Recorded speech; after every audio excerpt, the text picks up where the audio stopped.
The 49ers just wrapped up week 1 of OTAs. Here's who stood out. The good.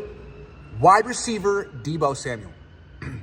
He was the only veteran star on the offense who showed up and practiced. Everyone else either was injured or absent. Meanwhile, Samuel looked like he had something to prove. He looks trim, which is rare for him at this time of year. Maybe that's because he's filming the Netflix show Receiver. Or maybe it's because the Niners drafted his replacement last month. Either way, he seems motivated and focused, which is a good thing. Defensive end Nick Bosa. He was the only veteran star on the defense who showed up and practiced. Bosa usually skips OTAs and stays in Florida, but he's coming off a down season, and he's the highest paid player on the team, so the least he can do is show up and practice. As opposed to Fred Warner, who observed but didn't participate. Wide receiver Ricky Pearsall. He started in place of Brandon Ayuk, who didn't show up. And he didn't beat Diamador Lenore, but he caught 2 passes for 30 yards when matched up against Ambry Thomas. More on him in a minute.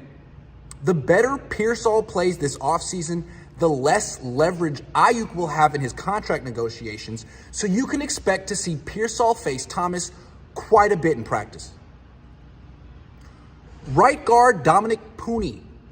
He's playing right guard, which means he has a real chance to start as a rookie. In college, Pooney played left guard, left tackle, and right tackle, so it was unclear where the Niners would play him.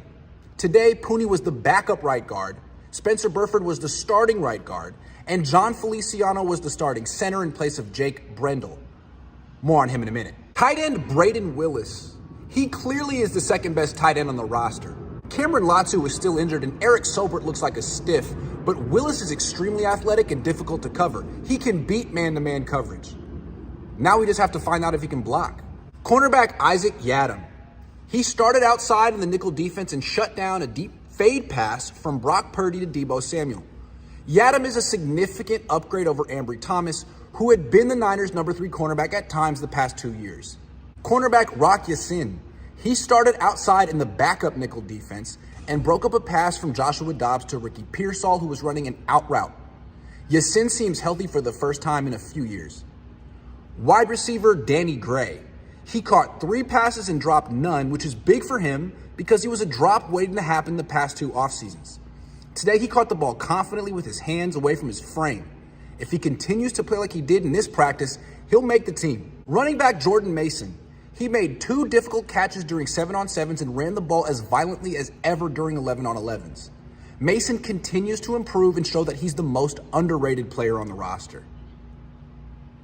Quarterback Joshua Dobbs. He completed 8 of 11 pass attempts in his first 49ers practice, which indicated he's picking up the offense quickly. He also made a nice throw while rolling to his left, which is something Brock Purdy can do and Brandon Allen can't do. Wide receiver Trent Taylor. He caught a touchdown pass during 7-on-7s, which is nice. But if he makes his team, I'm going to snap. The not so good. Cornerback Ambry Thomas. He's one of the worst practice players I've ever seen. He gets beaten so consistently, he doesn't even seem to compete.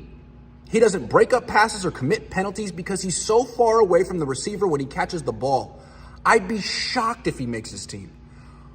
Quarterback Brock Purdy. He threw lots of short passes and completed nearly all of them, as we've come to expect from him. But he had opportunities to be aggressive and push the ball down the field, considering the defense didn't have Malik Collins, Fred Warner, Dre Greenlaw, Travarius Ward, or Talanoa Hufanga. And Purdy did throw 3 deep passes, 1 to Ronnie Bell, 1 to Deebo Samuel, and 1 to Tay Martin. And Purdy airmailed all 3 passes. Look, we know he's a good quarterback, but today he didn't look like one who's worth $55 million per season. I'm sorry.